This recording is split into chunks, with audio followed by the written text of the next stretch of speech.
हमारे जो press fraternity है, इसलिए तकलीफ़ दी कि जो हम आज इलेक्शन में डिफरेंट एक्टिविटीज़ करते हैं, हम जैसे मैं आज बुनियार गया था, कल अकरालपुरा गया था, तो इसी तरीके से जो बड़े लीडरान हैं हमारे इस पार्लियामेंट्री कॉन्स्टिट्यूंसी में हु वील्ड इन्फ्लुएंस, तो we are making appeals to them also कि वो आके वोट कंसोलिडेशन में मदद करें और हमें जो है जीतने में मदद करें।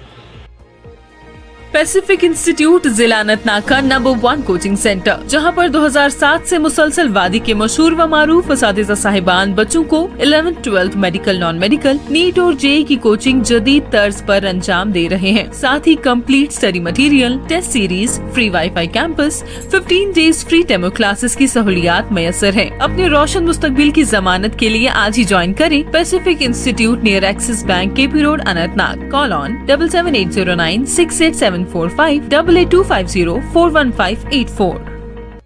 तो इस ज़मन में आज ये डिस्ट्रिक्ट बडगाम में हकीम यासीन साहब हैं, मैं आपके माध्यम से उनको अपील करना चाहता हूं कि उनको भी पीपल्स कॉन्फ्रेंस का support north Kashmir parliamentary seat में करना चाहिए।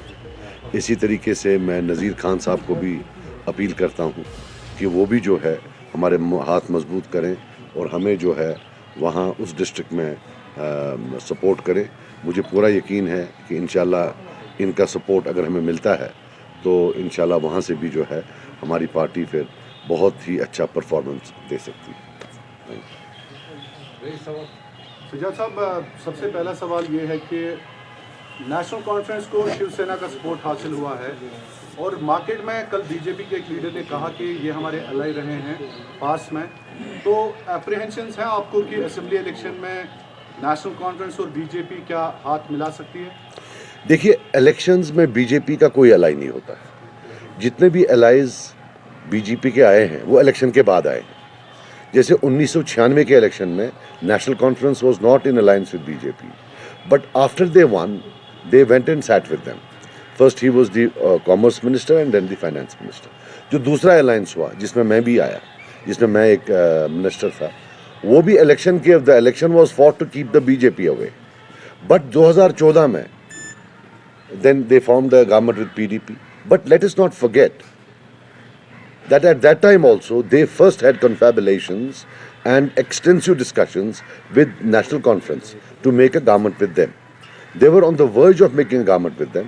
जो दविंदर राणा साहब ने भी बोला, इसकी अक्कासी शायद आज़ाद साहब ने भी की और मुझ बेचारे ने भी 2019 में की थी, but the press did not take me seriously. मेरे पास अभी भी वो वीडियो है, हंदवारा में मैंने बोला था on the last day of elections कि भाई 2014 में तो ये उनके साथ बैठ के हमने डिस्कशन किया। तो मुझे ये भी पता है कि तब जो चीफ मिनिस्टर डिसाइड किया था वो 2014 में वो दिल्ली में अभी मिनिस्टर है और deputy chief minister Ali Mohammad Sagar साहब थे। I know it because I was asked to support them. तो फिर बाद में शायद उनको सेकंड थॉट आया कि it will be against the people's mandate, so then they withdrew. So point what I am trying to tell you is that no surprise, I can assure you that they will go running if they have anything to them कि हमें साथ ले लो, if they are in power in Delhi. If they are not in power in Delhi then they might not go. जैसे आपने कहा था कि नेशनल कॉन्फ्रेंस को आपने व्हाइट कॉलर किलर्स कहा था, तो उन्होंने कहा कि इनको पहले देखना चाहिए कि उन्होंने कितनी सेक्रीफाइस दी है कश्मीर में, किस दौर से वो गुजरे हैं, कितने लीडर्स मरे हैं या उन्होंने कुर्बानियाँ दी है इस कौम के लिए, तो उन्हें पहले वो देखना था। उसके बाद ये भी उनको देखना चाहिए ना मारे कितने हैं। जिसको हम मार्टियर्स ग्रेवयार्ड बोलते हैं वो तो किसी गाँव में था ही नहीं, आज तो हर गाँव में। वो तो 87 के बाद आया। अगर 87 की रिगिंग नहीं होती तो बंदूक नहीं आता, ये हमारा व्यू पॉइंट है। और अगर बंदूक नहीं आता तो लोग नहीं मरते, ये हमारा व्यू पॉइंट है। इसमें क्या सैक्रिफाइस क्या, हर एक के मरे हैं। मेरे तो घर में मेरे फादर को मारा है, उनको भी मिलिटेंट्स ने मारा है, कोई पुलिस या आर्मी ने नहीं मारा, और इनके टाइम में मारा when they refuse to give him security. ये भी एक रियलिटी है। बहरहाल मुझे उसमें जाना नहीं है, जिसके अल्लाह ताला ने लिखा था वैसा तो उसमें क्या करे, लेकिन टू से कि भाई वाइट कॉलर किलर नहीं है ना, और कैसे होते हैं, दिस इज अ रियलिटी। इसमें क्या है, अब government of India because of its own strategic reasons, in the interest of the जो क्या कहते हैं नेशनल इंटरेस्ट में, they don't want to dig the past, so they are, इसलिए इनको एक फ्री रन मिल रहा है, कोई बोलता ही नहीं है। अदरवाइज आप मुझे बताएं, इतनी कब्रें हैं, इतनी ग्रेव्स हैं, and not a single question till date answer कि ये शुरू कैसे हुआ, आया कैसे, क्यों हुआ, नथिंग एट ऑल। यहाँ तो अगर छोटा केस होता है वो तो 10 फ़ोन करता है दिन में SHO साहब की, आओ भाई हाजिरी मारो। इनको तो किसी ने हाजिरी मरवाई नहीं। सर ये टूरिस्ट कह के आपने परेशान किया है नेशनल कॉन्फ्रेंस को, तो इसके पीछे वजह क्या है? टूरिस्ट आप कहते हैं उमर अब्दुल्ला को। यार देखो, I will tell you something, there is a reality. मतलब मैं ये नहीं बोल रहा हूँ like in the context of Kashmir वो हो गया एक, और in the context of north Kashmir is largely rural. गांव के लोग हैं, सिंपल सीधे साधे लोग हैं। ये बेचारा क्या करेगा उनमें? I mean he is a tourist for them. आप इनको छोड़िए वहाँ, trust me, they will treat him like a tourist. Even in the context of tourism of Kashmir, he was always an alien creature. But the reality is that everybody had to conspire together to put him there. In 1996 he has entered politics. What elections were fought in 1996? तब तो handover किया जाता था। हम तो बोलते नहीं है ये। तब तो हैंडओवर कौन सा, 96 में कौन वोट डालने आया? इनको तो प्लेट पर दिया है सारा। ये जो घूमते फिरते रहते हैं वो भी एजेंट, ये भी एजेंट। 75 में प्लेट पर। 75 क्या था? What was 75? 75 was a surrender and an endorsement of all the erosions that took place from 53 to 75. Sheikh साहब को बोला आप प्राइम मिनिस्टर थे, चलो आप चीफ मिनिस्टर बनो। एक इरोजन बताओ जो उनने वापस लिया हो, या उसके बाद तब इन्होंने बोला, आप सुनिए, 75 में इन्होंने बोला इनकी नई पॉलिटिक्स थी, जो इरोजन्स हैं अब हम वो ठीक करेंगे। एक इरोजन उन्होंने ठीक नहीं किया, दे एडिड टू इरोजन्स, और फाइनली 370 ही चला गया। 75 में प्लेट पर एक भी MLA नहीं था। 8th wonder of the world कि उनको लाया, सोनम नरबू साहब को लाया, DD ठाकुर साहब को लाया, सबको बोला इनके पीछे लग जाओ। और जब ये थे दिल्ली के सपोर्ट में, तब भी ये बाकियों को दिल्ली का एजेंट बोलते थे। So this is not something new. फिर आप चलिए 1987, जब ये हारने के लिए तैयार थे, everybody came together, it was a national policy. किसी ने उफ तक नहीं की। दे रिग्ड ब्लेटेंटली और इनको प्लेट पर हुकूमत दे दी, एंड देन गन केम। फिर ये उठ के भाग गए, टूरिस्ट लोग चले गए लंदन, अमेरिका, बाहर चले गए, यहाँ आए नहीं। इनके जो वर्कर थे जो ये बोल रहे हैं कि सैक्रिफाइस, क्या ये सच नहीं है? जब यहाँ 6 साल पॉलिटिक्स नहीं थी, तब लोग पॉलिटिकल पार्टीज के साथ नहीं थे, तंजीमों के साथ थे। इनके लोग भी तो तंजीमों में थे। वो क्या तंजीमों के साथ नहीं थे? वो क्या तंजीमों से बाहर थे? फिर उसके बाद आया 96। कौन निकला उस दिन वोट डालने? वोट तो खुद पड़े। अपार्ट फ्रॉम टू, एक उड़ी में वोट पड़े, करना में वोट पड़े, और शायद गुरेज में, बाकी तो वोट ही नहीं पड़े कहीं। 80%, 70% जितना वो शाम को डाल सके वो तब वो वाले पेपर वोट्स होते थे। So 3 times they been given government on a platter. जितना फेवर इनको हुआ है मेरा भाई, इतना तो किसी को हुआ ही नहीं है। But then they have this habit कि उसको भी इसको भी, तो ऐसा थोड़ी, मतलब ये और आपको मैं एक और बात बता दूं, मैं 2.5 साल मिनिस्टर रहा हूं। I still have a space, I could say I am a change maker. पर जो लोग पिछले 40 साल हुकूमत कर रहे हैं, they should seek votes on the basis of their performance for 40 years। They can't seek votes कि सजाद लोन खराब है, फला आदमी खराब है। भाई वो खराब है तो आप अपनी अच्छाई तो बोलो, आपने 40 साल क्या किया। So that's something which they should answer. Sajjad Sahab, NC has changed all the 3 candidates, previous candidates here in Kashmir. Do you question their performances? Performance तब क्वेश्चन करते जब होती। You are talking of lack of performance. आप जाइए वहाँ, आप record करिए, RTI डालिए। अच्छा एक चीज़ बताइए, यहाँ इतना रोना रोते हैं ना कश्मीरियों के सामने, वर्ड आर्टिकल 370 कितनी बार अटर हुआ है थ्रू देयर माउथ्स, जरा RTI करिए। इंटरनल ऑटोनॉमी वर्ड कितनी बार अटर हुआ है फ्रॉम देयर माउथ्स, जरा RTI करिए। They have hardly mentioned it.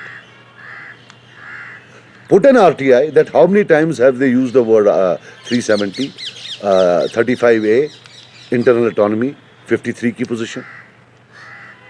I don't think they ever talked about it. ये जितना ये थ्रेटनिंग करते हैं आर्टिकल 3, तो यहाँ हमको जो बयानों में, प्रेस बयानों में, जो कॉन्स्टिट्यूशनल प्लेटफॉर्म है पार्लियामेंट, वहाँ तो ये बात ही नहीं करते। They never talked about it. मैं तो बोल रहा हूँ ना, आप RTI करिए, और देखिए कितनी बार ये वर्ड यूज हुआ है वहाँ इनके मतलब how many times have they used this word? They never used this word. Sajjad Sahab, till now, Umar has started blaming Mehbooba is getting support from BJP. So how do you react to on this? मुझे लगता है अगर कांग्रेस के साथ इनका गड़बड़ हुआ तो अब ई टीम बोलेंगे अब कांग्रेस है बीजेपी की। मैं आपको बात बताऊं, just listen to me. In 1996 or 97 when they were in an alliance with the BJP, when Umar Abdullah was a minister, foreign minister, do you know Sheikh Nazir Sahib used to issue statements कि BJP is a communal party?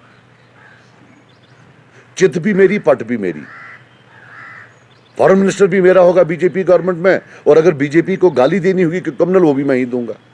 It is now a joke. अब मैं आपको बोलता हूं, आप मुझे बताएं आप क्यों नहीं हिंदुस्तान में किसको छोड़ा अरेस्ट करने के बगैर? आप लीगली किसी वकील से पूछिए, इज फारूक अब्दुल्ला साहब out of jail by virtue of law और at the pleasure of BJP? It the onus is on BJP now and Farooq Abdullah साहब to explain why he is not inside, why he is outside. Law does not permit him to be outside. फिर दूसरा JK bank का case है। I don't know at what stage that is, but we all know there is a JK bank case जिसमें बेटा involve है। No action taken. हमको तो दिन में 10-10 अभी भी पुराने केसों में रोज बुलाते हैं कि भाई तुमने वो बोला था, तुमने ये बोला था। इनको तो कोई बुलाता ही नहीं है। एंड सच मैसिव केसेस, और ये ओपन एंड शट केसेस हैं। कोई मतलब कोई you don't need to be a rocket scientist to unravel the case. So this thing, it has become a joke now कि वो भी है, ये भी है. And who is he accusing of? Is he saying that 80% of people in Kashmir are stooges of BJP and they can be bought? ये तो लोगों को गाली दे रहा है कि जो मेरे साथ लोग हैं वो अच्छे हैं, बाकी जितने भी हमारे खिलाफ हैं या तो वो बीजेपी वाले हैं। खुद शर्म नहीं आती है, खुद शिवसेना के साथ है, खुद उस कांग्रेस पार्टी के साथ है जिसके 50 लोगों ने एप्लीकेशन के हक में वोट डाला। And then this BJP, did they not pass a resolution of internal autonomy? They sent it to the central government, they rejected it. ये इतने खुददार लोग हैं, उन्होंने फिर भी इस्तीफा नहीं दिया। उसके बाद ये 2 साल पावर में रहे वहां, 2 years he did not move, he just stayed there. आप अडवाणी साहब की किताब पढ़िए, उसमें देखिए ये पावर के लिए किस हद तक जाने के लिए तैयार। सो ये जो हर एक को A, B, C, just forget about it. To be very honest with you, I think you are doing an injustice to your own profession by asking about it every time. Because जब आप वहां जाते हैं तब ना आप उसको शिवसेना पूछते हैं, ना आप उसको ये पूछते हैं कि आप फॉरेन मिनिस्टर थे, ना आप उसको कोई भी चीज़ पूछते हैं। बस वो एक लड़की है जिसने पूछा। This is a reality and I am not joking, I salute her. At least she had the guts to talk about. आप तो पूछते ही नहीं है, ले दे के आके जनाब वो बोल रहा था 80। You also should ponder now that when you come to us, हम तो हर एक चीज का जवाब देते हैं, बट खुदारा आप भी तो जाओ 87 का पूछो, ये पूछो तुम फॉरेन मिनिस्टर थे, ये पूछ लो जब तुम फॉरेन मिनिस्टर थे, जब तुम रिपीट करता हूं जब तुम फॉरेन मिनिस्टर थे, जब तुमको फॉरेन डिग्नेटरी कोई पूछता था कि कश्मीर इशू क्या है, तुम नेशनल कॉन्फ्रेंस का व्यू पॉइंट देते थे या एनडीए का व्यू पॉइंट देते थे? और एनडीए का व्यू पॉइंट था कि आर्टिकल 370 को हटाना है, वहां तो कोई प्रॉब्लम ही नहीं है। These are the questions that typically you should have asked me. 2.5 साल हमने हुकूमत की है, कोई दिन नहीं सब 50-50 सवाल पूछते हो। उनने 40 साल की है, तो वहां तो आप सवाल ही नहीं पूछते हो। So next time if you want to ask me this question, you better first go and ask the questions that I have said. It's your job.